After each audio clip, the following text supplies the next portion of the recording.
Okay, so I'm gonna go ahead and start by putting my oil in here. Got about 2 tablespoons of canola oil.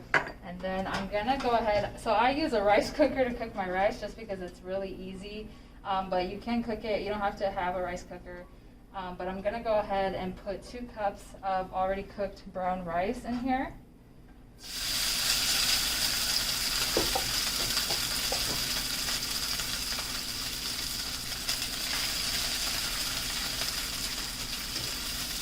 Now the whole reason I'm doing the chicken fried rice is because, like, I don't know about you guys, but I love Chinese food and I love fried rice.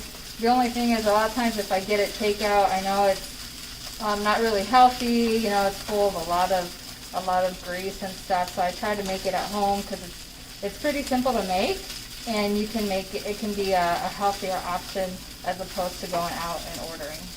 So you're just gonna go ahead and let that heat up for about 5 minutes. Alright, so I let the rice cook for about 5 minutes. It's getting a little toasty, so I'm going to go ahead and add my other ingredients. My about 2 tablespoons of soy sauce.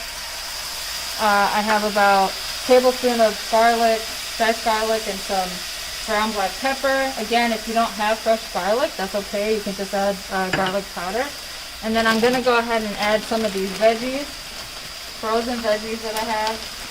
It just makes it a lot easier, so I don't have to, like, cut everything up, so you can add as much or as little as you want. There wasn't onion in that frozen vegetable, so I chopped up a little bit of onion to also put in there to give it more flavor.